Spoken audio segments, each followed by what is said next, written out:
planner for community planning and development here at the City of County in Denver. And here to present this morning on a project to update the codes, or the zoning codes regulations for residential uses. If you would mind going to the next slide, please. So, generally speaking, our goal here is to look at our code, parts of which date back to the 1950s, and bring it up to date with a mind toward taking the most equitable approach to all citizens of our city. We are seeking to implement some of our recently adopted plan goals for ensuring people have access to inclusive neighborhoods where they have access to transit and their daily needs are able to be met. And we also are looking to fix problems that we've known with the code for a long time. It has a lot of outdated language. It has a lot of regulations that have been added to it over the years without pruning to remove multiple layers of regulation. So there's a lot of issues that are hard to understand how to regulate and hard for people to understand, and which creates a lot of unpredictable situations for neighbors in terms of notification of what's happening in their neighborhoods, that sort of thing. Next slide, please. So, as I mentioned, this project will update the zoning code's regulations for residential uses. It'll change definitions and requirements, so the off-street parking minimums, that sort of thing.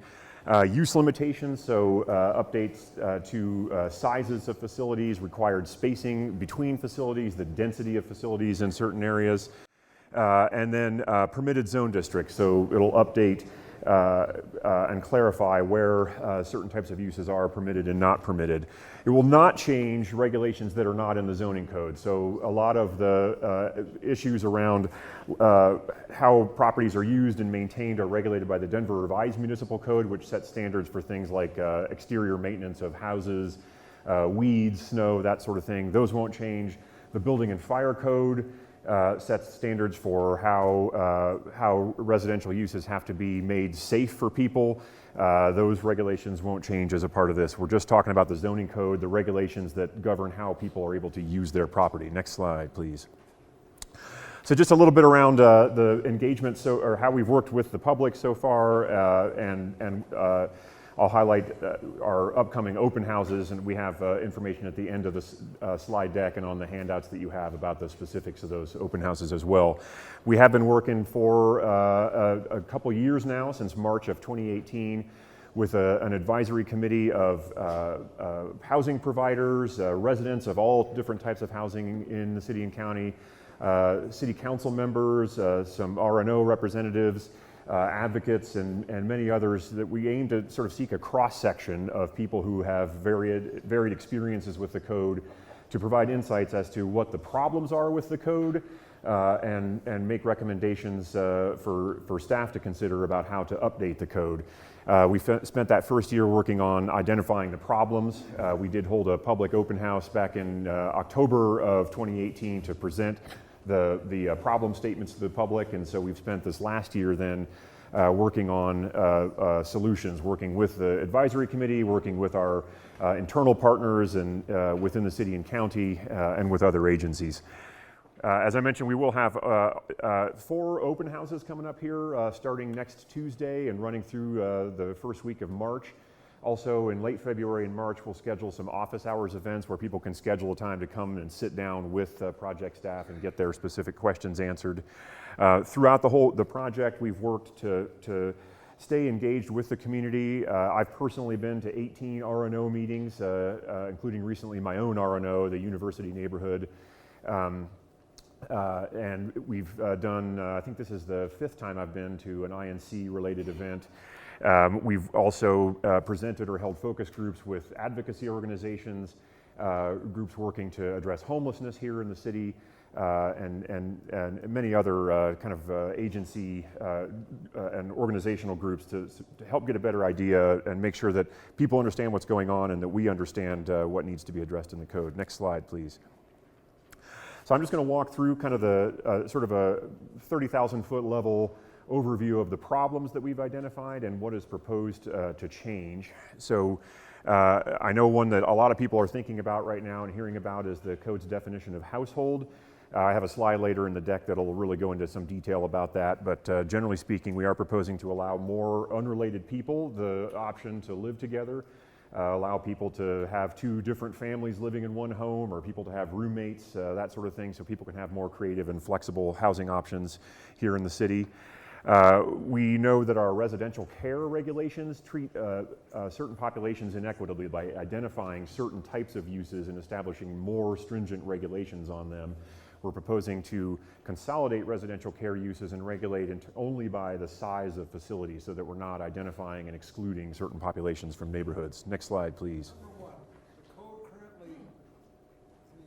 the code currently allows an unlimited number of related people. That's right. Yep. Okay. And I have a slide with all the details on this too, because I know people want to hear about that. Hold your comments until the end. Write them down on people. Next slide.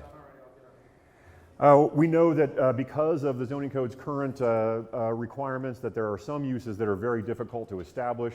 Community corrections is one of those that really came to light back in the summer of 2019 when the city voted to move away from contracts with some of the providers that were providing community correction services here. And it became pretty apparent then that the codes, especially some spacing requirements or buffering requirements from certain uses for community corrections, meant that there was very little land left here in the city for establishing new facilities. So we are, again, proposing to allow all residential care facilities in districts the same way, regulate them all exactly the same, and open up some new locations for these types of facilities.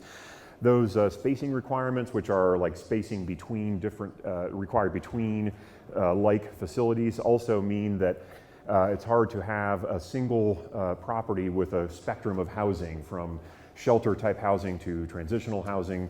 And so we're proposing to clarify the code to ensure that a continuum of housing can be provided on a single site.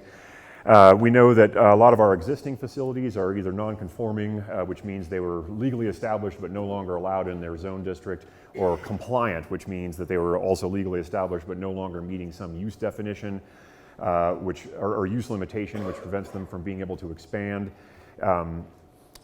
So we're looking at clarifying the code and creating opportunities for some of our existing facilities to expand within the limits of what the fire code would allow to ensure the safety of people. Next slide, please.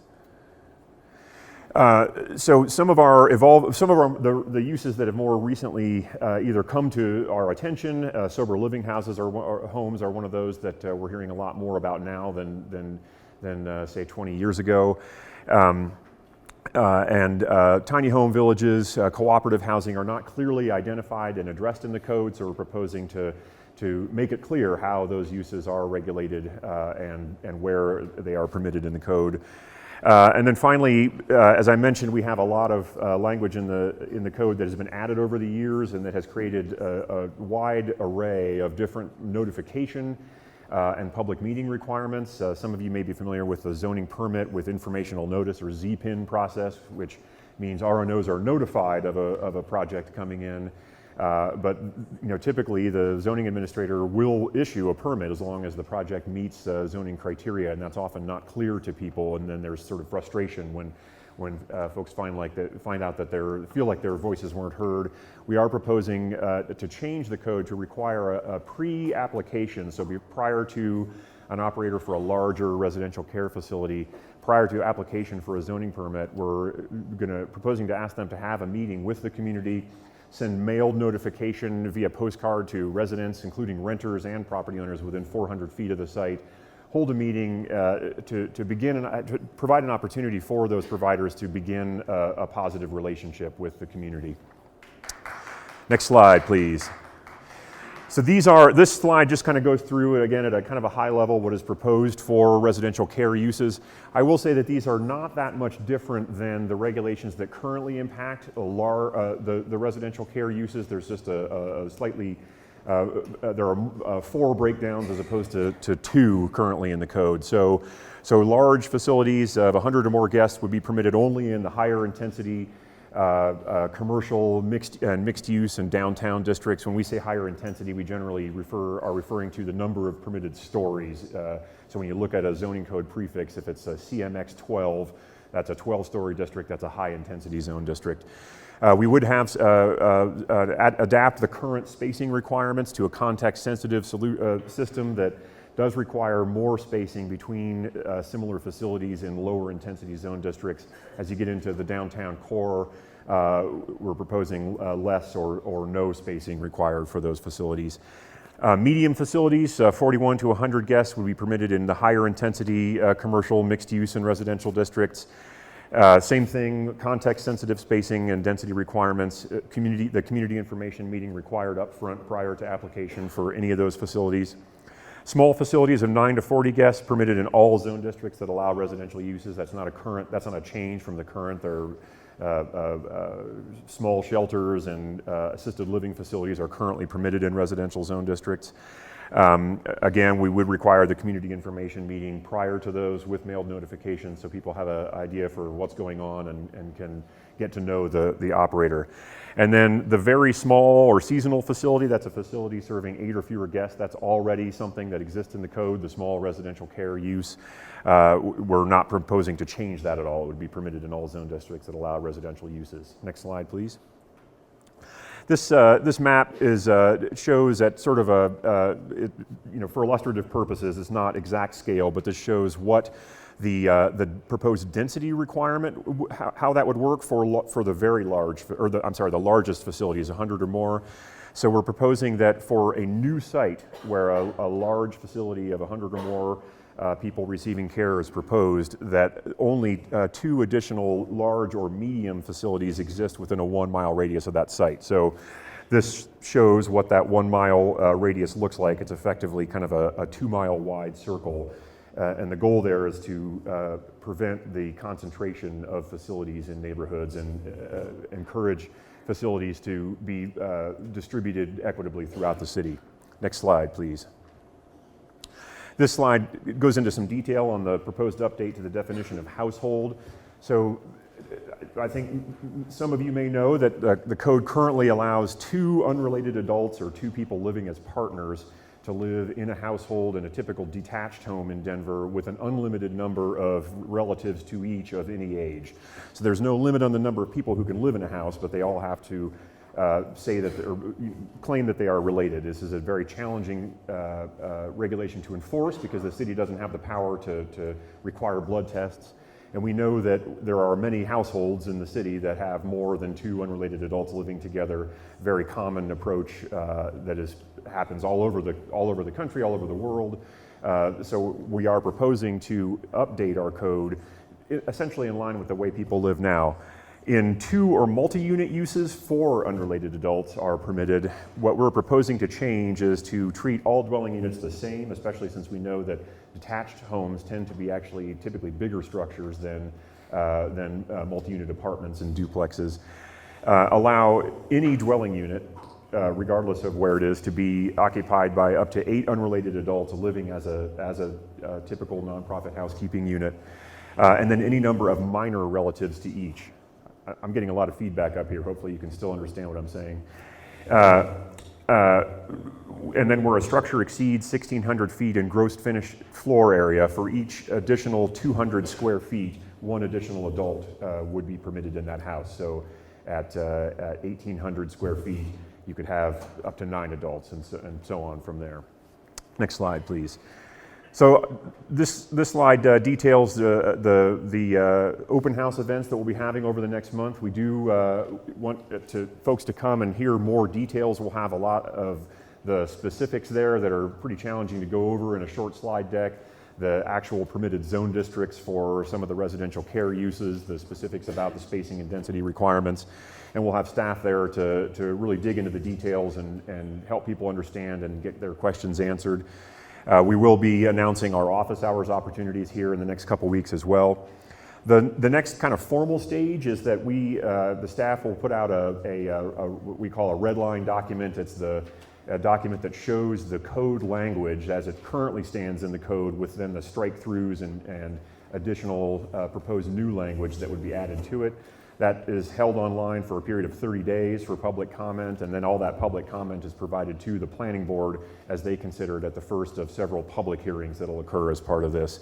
Again, so that the public legislative review process is a process where people are encouraged to provide written or spoken testimony. Planning Board, we're expecting in late March or early April would be the first public hearing on this proposal. Then the City Council's Land Use, Transportation, and Infrastructure, or LUTI Committee, would hear it next, followed by the required at least 2 hearings at City Council. So those are many opportunities there for people to provide written and spoken testimony. We're certainly happy to hear your input now, and we track all the input that has come in, and we've received a lot of emails and calls over the last few weeks with people providing their comment. Typically before the Planning Board hearing, we summarize and kind of aggregate the input that's come in, but once the Planning Board hearing has been scheduled and notification has been sent out, every letter that comes in goes directly to the Planning Board as part of the staff report. So let's see, at the bottom of that slide there is the project website, which has information about how you can sign up for email updates. It also has a new frequently asked questions document that we've been working on based on the many questions that you've all previously sent me via email. It took us a while, but we've gone through and tried to answer all those. I think a few printed copies of that FAQ are circulating out there now, but you can certainly go to the project website and check it out as well. And with that, I'm happy to answer any questions that folks have. Yes, if anybody has questions, make sure you get them in our hands. We're just going to go through them one at a time, and then if there's still time at the end. How is parking going to be managed when introducing resident cares of, say, 9 to 40 people in an existing single-family neighborhood? Could you slow down when you read that, please? Yes. How is parking going to be managed when introducing a residential care of, say, 9 to 40 people in an existing single-family neighborhood? That's a great question. So residential cares of that size are currently allowed in residential neighborhoods, but all residential care uses have off-street parking, minimum off-street parking requirements. It's either by unit, so in most cases it's 3/4 of a space per unit, or by gross square feet, typically a parking space per 1,000 square feet, depending on the use type. We do propose to clarify some of those regulations, but we don't propose to change them, so parking still would be required for residential care uses where staff is coming and going. Okay, next question. INC has adopted a position in favor of distributing homeless services and avoiding over-concentrations in any given area. Given this, why are there proposed to be no spacing or density limits to already over-concentrated areas like Arapahoe Square for facilities up to 100 people, not over? So we know that we've heard all along that people want more distributed and smaller facilities that provide more kind of residential style care to residents. So part of what we're seeking to do in this project is encourage and incentivize the smaller facilities of 100 people or less, 99 people or less, in areas around the city. So we are proposing to require spacing and density requirements for the largest facilities, those with 100 or more people, but allow for smaller facilities to exist around the city and where there's already a density of population and housing. As we know, Arapahoe Square had between 2016 and 2018, there were about 37% increase in housing units in Arapahoe Square of all types. And downtown in general has had a major increase in housing units over the last 4 or 5 years, and especially since 2010. So at this point, we're proposing to allow the smaller, less impactful facilities to exist even side by side in those neighborhoods. But we're certainly open to your feedback, and I think the Planning Board and City Council will also be interested in hearing your thoughts on that as well. All right, next question. What permits are required for each of the categories, very small to large, of these residential care facilities? I think is what they're probably talking about, maybe homeless shelters too. Yeah. And what, if any, is there a renewal schedule for said permits? From a zoning perspective, a zoning permit is required for any of those uses. So you have to come in and apply for a residential care zoning permit. You typically would meet with staff in advance and hear about the off-street parking requirements and other requirements aimed at reducing external impacts. Other permits that may be required by other departments or state or city agencies would not change. So some types of facilities do have to be licensed by excise and licenses within the city and county. Some sober living homes now have to be certified by the Colorado Association of Recovery Residences. But there are some facilities, I believe shelters is one of those, that do not have other licensing requirements outside the typical zoning permit. There's not a standard renewal required for a zoning permit. However, all zoning permits are subject to removal at any time, and it does happen if an organization or a provider or a residential care facility does not meet the zoning requirements, if they allow too many people, more people than would be permitted by the zoning permit, if they're not meeting their maintenance and other responsibilities on external impacts, those zoning permits can be taken away, and it does happen from time to time. Okay, Andrew, next question. Do these homes of people of more than 8 or adults living together, or up to 8 adults living together, have to have an owner-occupant?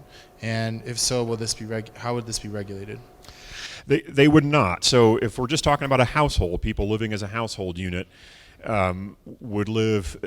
This would mean that groups of up to 8 unrelated people would live just like any other household unit, as we know they do now. There are lots of rental houses out there with people living in them. I live right near DU, and I know that most of my neighbors are groups of unrelated people living together. So there's not, just as there isn't for rental uses now, there is not an owner-occupant requirement like there is for short-term rentals. This is the same question, I think. How will it be monitored if there's too many people in a house that doesn't meet this standard? So as it is now, the 311 system is neighbors' way to address problems like that, and our neighborhood inspection services staff, they do go out and respond to complaints that come in, and do seek to work with property owners and people who are responsible for the household to bring it into compliance.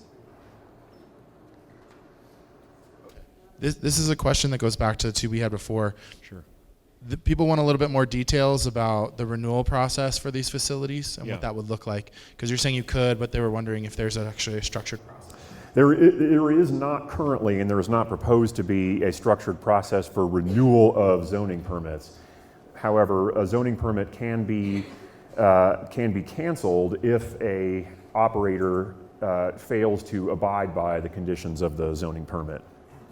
Okay, this is back to the household definition. How is a unit defined? So you can have so many people in a unit. So how is a unit defined? That's a great question. So a dwelling unit is essentially an assemblage of all the components of a house. So a kitchen, living space, and bedrooms. What this would not allow is for people to subdivide homes and add in additional kitchens or create basement apartments. This doesn't allow an increase in dwelling units. It just changes the permitted mix of people who are allowed to live in a single dwelling unit. This seems to be more of a statement, but perhaps you can respond to it. So It says, the zoning code was created to correct predictability, but the Resi Care plan appears to be creating more flexibility and doesn't create predictability for the neighbors to know what's happening.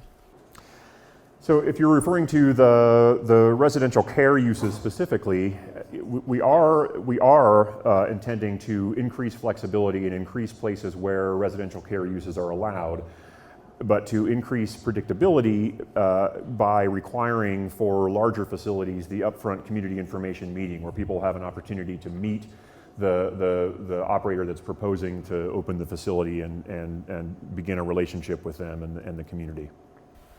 This question seems to be related to the Denverite plans. How will these different changes that increase density be paired with plans and incentives to increase accessibility and proximity to other transportation options other than autos? That's a great question. These changes don't directly address where houses and that sort of thing are located, but by allowing, for instance, residential care uses like community corrections in areas along corridors, for instance, where there is transit, does provide for some of our most vulnerable populations who are trying to reintegrate back into society the opportunity to have better transit access, better access to jobs and daily needs. So by increasing the flexibility of where these types of uses are permitted, we're allowing them to exist where there is an existing transit infrastructure. So there's about 3 questions here that I'm going to combine. Okay. How did you get to the number 8 for group living in the definition? And why not follow an example like Fort Collins where you just need a permit for people over 3 unrelated adults?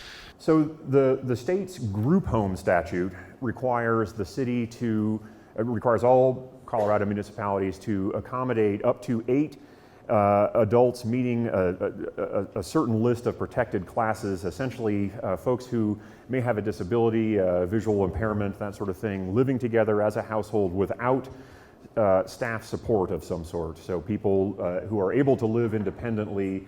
It includes people in recovery, people with a mental disorder. That exists now, and all cities do have to, and currently do, make accommodations for and consider these types of uses as a household of up to 8 people.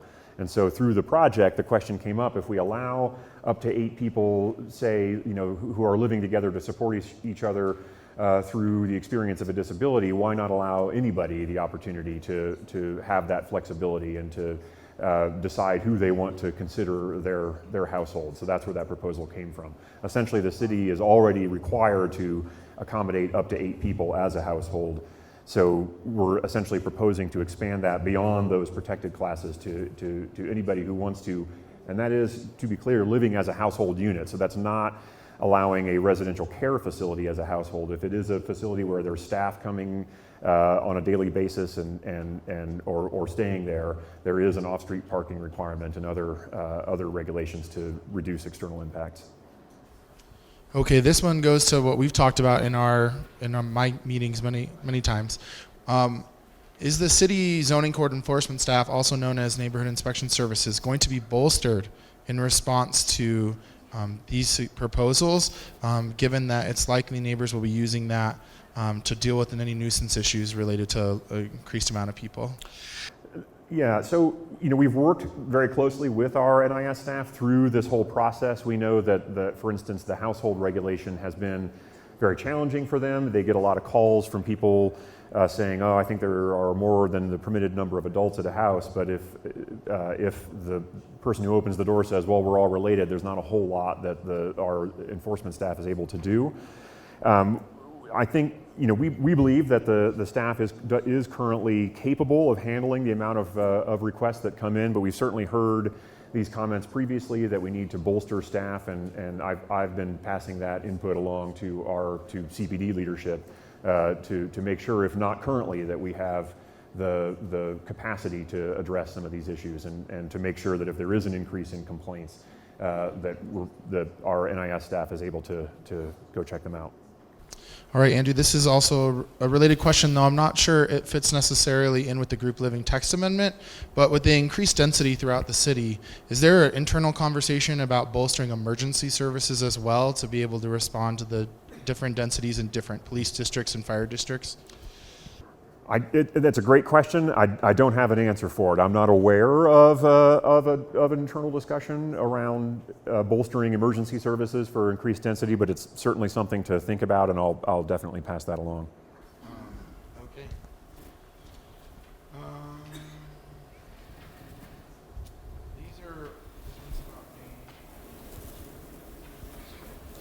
Okay. Here's one. Can you talk to us about why tiny homes was pulled out, but now there's all these different topics and you're deciding to go with one omnibus zoning text amendment rather than pulling them out in pieces? Sure.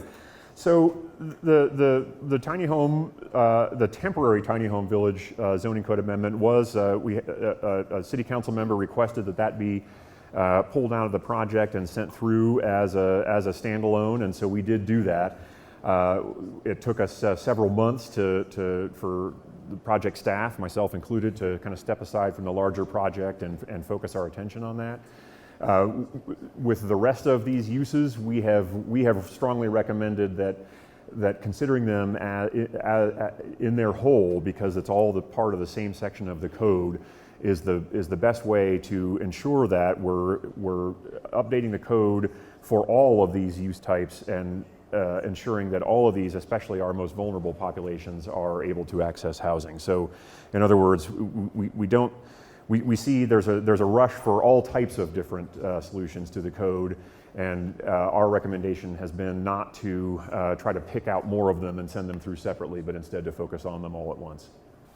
So this is a question that talks about SRRs, or single room occupancy, and how do you ensure that a landlord just won't buy a house and split it into basically an SRO and run an illegal boarding house without a permit?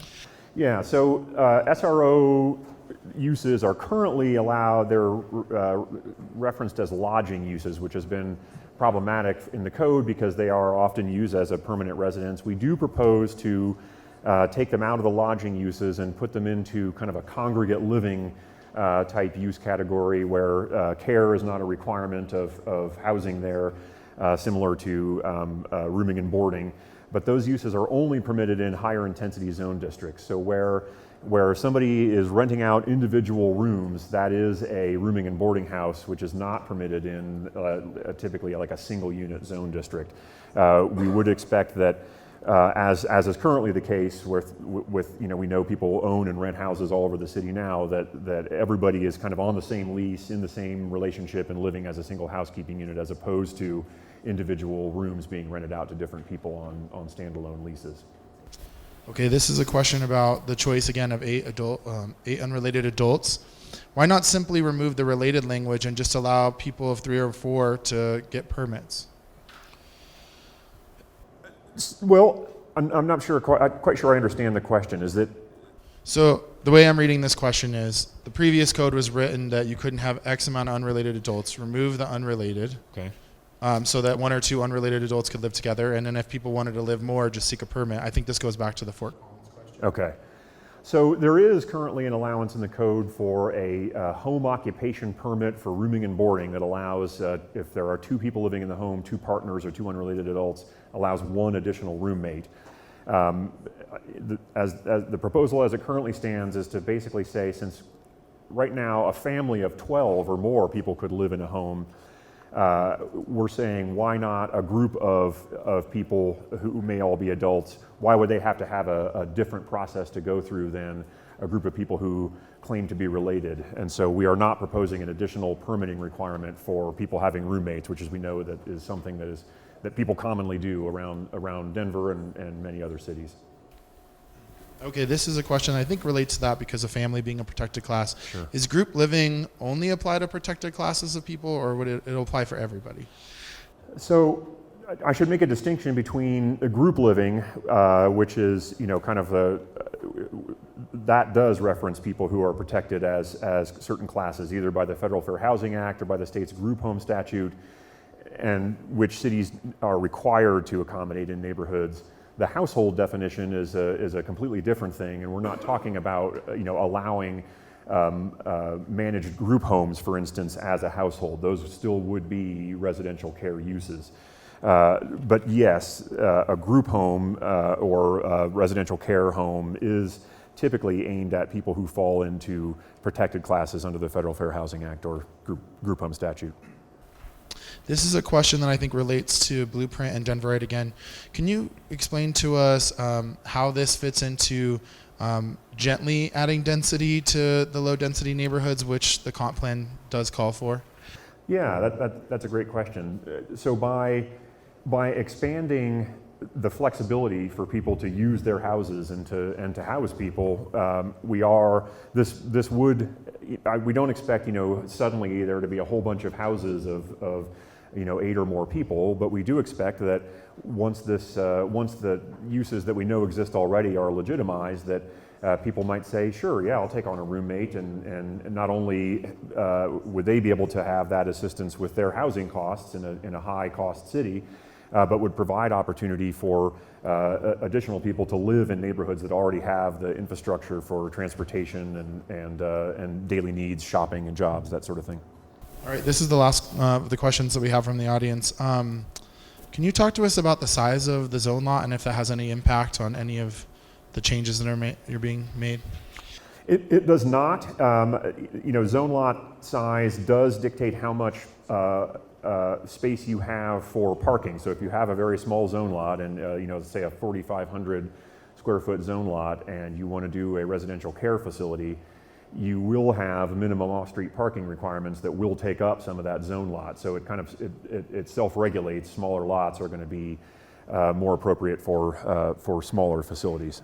But there's not a specific tie-in between, as proposed, between what would be allowed and the size of a zone lot. Well, thanks, Andrew. We just want to make one last call. Does anyone else have questions in their hands that they want to get to us? You just want to ask it? We'll go over to you and let you ask it.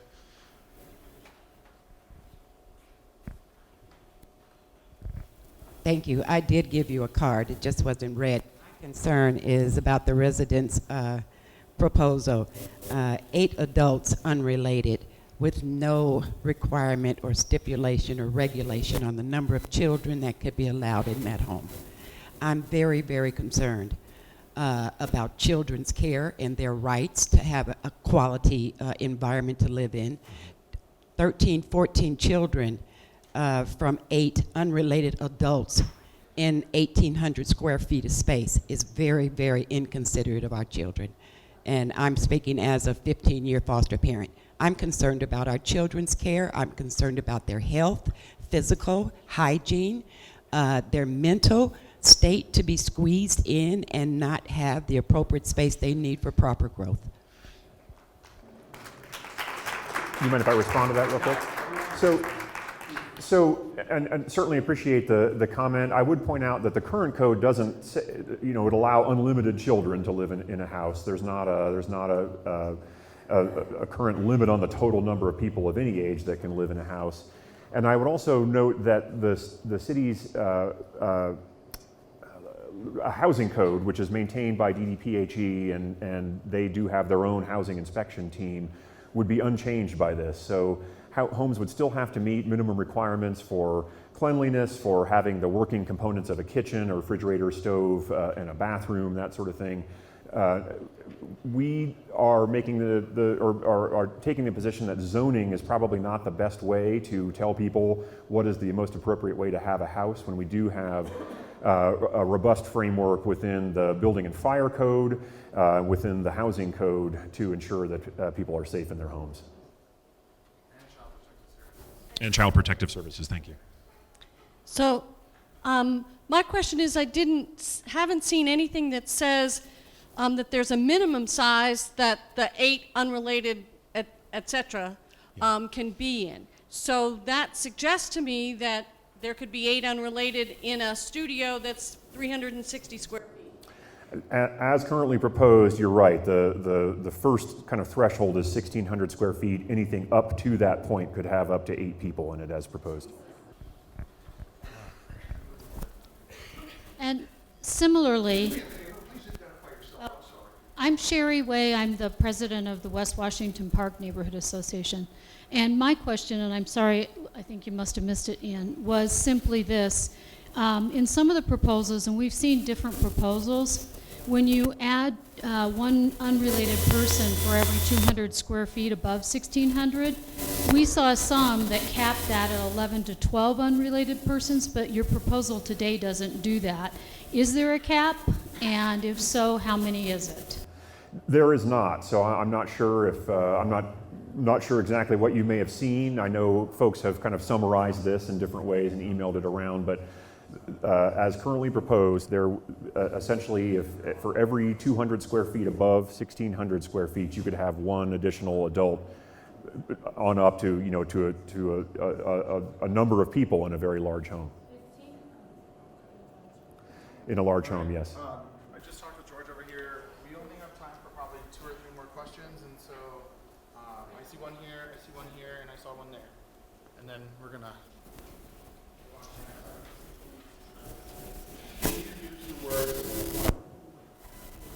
You've used the word unlimited family-related members. Mm-hmm. But the typical size of a family in today's society is generally less than 6. Yet what you're proposing vastly exceeds this. I don't think this is appropriate.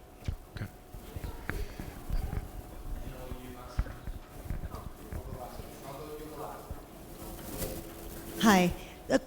Regarding the parking specific. Oh, sorry. Hi, this is Trupti, and I'm from Sunnyside United Neighbors. Regarding the parking, so we have 8 people, 8 cars. There's no way there's going to be enough off-street, or on-street parking, especially in dense areas like Lohi, where you can't find parking on any given Thursday, Friday, Saturday evenings. So how are you going to address that issue for residents? So single unit uses do not currently require off-street parking. So there is no parking requirement for single unit houses in any neighborhood in Denver. And that wouldn't change. The number of cars associated with a house is 1 car, per the zoning code, is 1 car per licensed driver plus 1 additional car for the household. And that would also not change. We would say that, currently, because an unlimited number of people who say that they're related are allowed to live in a home and could conceivably have an unlimited number of cars, that this won't effectively change that. We're saying from an unlimited number of adults conceivably now to 8 adults in a sort of medium-sized home would not change the number of adults, but certainly we hear your concern about parking. I think generally speaking, the philosophy for planning here and in other cities has been not to plan around storage of unused cars as a land use.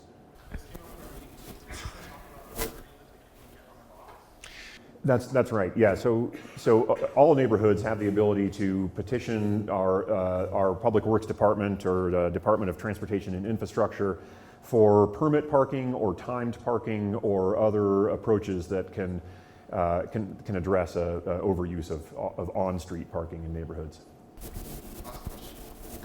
Cindy Johnstone, Washington Park East. My question is, this sounds like you've come up with a plan that has made it more difficult to feel, as I've heard, predictability and parking spaces and everything. Why can't you, hearing these things, try to figure out how to make it work? I mean, right now it seems like this is what's happening. Is that correct? This is what's going to. This is what staff is proposing, but certainly, especially once this gets to the decision makers at Planning Board and at City Council, and we'll seek their guidance for making changes based on some of the input that's come in.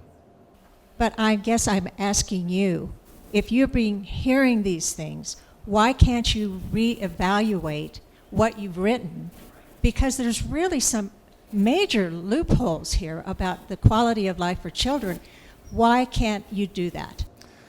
We've certainly heard that input. We've also heard input on the other side of that, and we're trying to take it all in and understand it the best we can. We know that there are a great deal of people here in the city that support the idea of adding additional housing flexibility, additional places for caring for our most vulnerable citizens. But certainly we're trying to take in all that feedback and collect it together, and we provide it to our leadership, and we'll provide it to city leadership like the City Council, and allow them to kind of take the lead role in making changes if they believe that's appropriate.